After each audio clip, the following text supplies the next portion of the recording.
Ассалаумалейкум достар, сіздермен бірге Марфуға Шапиян. Әдеттегідей менің каналымда жүздесіп отырмыз. Маған Инстаграм желісінде бір көптеген сұрақтар келіпті.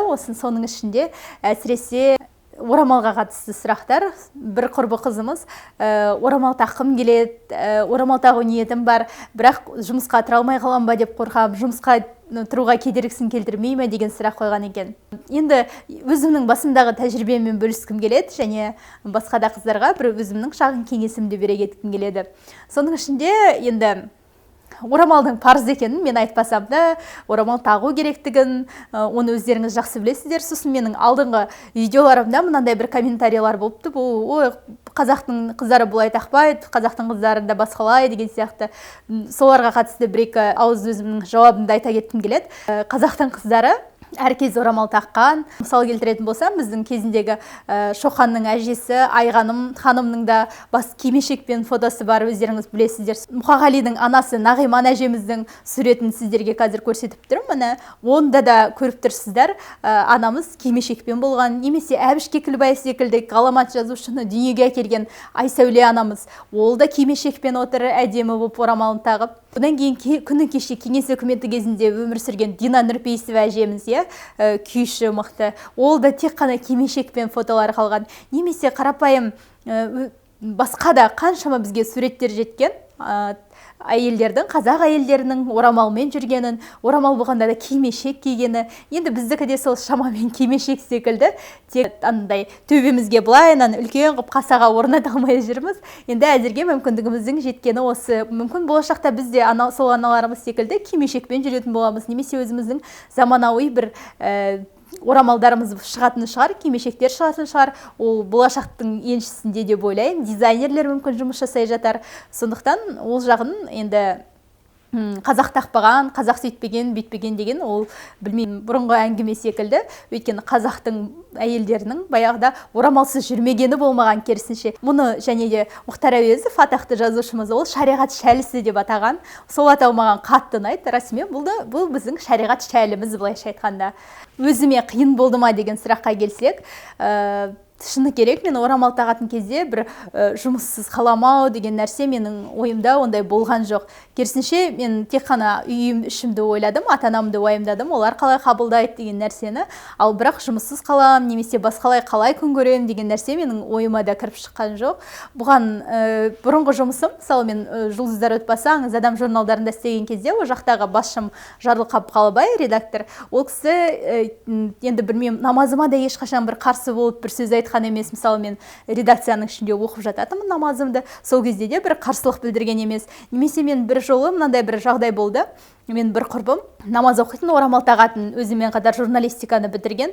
Сосын жаңағы бастығыма соны жұмысқа ұсындым. Менің құрбым әрі бір университетті бітірдік журналистиканы. Ол осында бізде жұмыс істесе бола ма?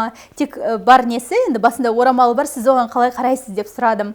Сол кезде ол маған айтты, мен орамалда тұрған ештеңе жоқ, маған жақсы жұмыс істесе, өзін кәсіби тұрғыдан көрсетсе болды. Ол орамалы маған кедергі келтірмейді ешқандай деп сондай жауап берген болатын. Сонда мен қатты қуандым кәдімгідей. Ол кезде мен орамал тақпайтынмын. Болашақта тағып жатсам, онда маған қарсы болмайды екен ғой бұл жұмысымда да деген сияқты бір сондай бір сенім пайда болды деп айтсам болады. Расымен қазір ондай басшылар өте көп. Сенің кәсібилігіңді бағалайды, қаншалықты маман екендігіңді бағалайды. Сосын ол сені немен жүресің, қандай жұмысқа оған қарамайтын, нақты сенен жұмысты ғана талап ететін басшылар бар. Қазіргі жұмысымда да енді Ислам Кизет порталында жұмыс істеймін қазір.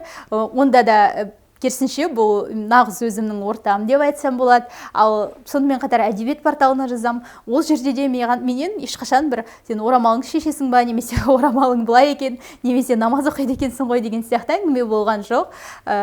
Таза менен жұмысты ғана талап етеді. Сондықтан көптеген құрбы қыздарға немесе басқа да бір қыз келіншектерге маған көп сұрақ қояды осылай. Мені орамалым болған үшін жұмыс қалмай қойды деген сияқты бір өкпе реніштерін айтады. Ол қыздарға айтар едім, орамалға жаба бермеңіздер барлығын, керісінше өздеріңізді кәсіби тұрғыда біліктіліктеріңізді арттырсаңыздар. Егер сіздер мықты енді журналист дедік, немесе мықты бір экономист, немесе мықты бір финансист болсаңыз, тек сізде бірақ мықты болсаңыз да, басқа қатарластарыңызға қарағанда бар болған орамал болса, мен ойлаймын, керісінше ондай сіздің кәсібилігіңізге қарап сізді жұмысқа алар еді деп ойлаймын. Ал өзіңіз мықты кәсіби маман болмай тұрып, барлық нәрсені орамалға жаба беру, ол былайша айтқанда әлсіз адамның, әлсіз мұсылманның сипаты деп білер едім.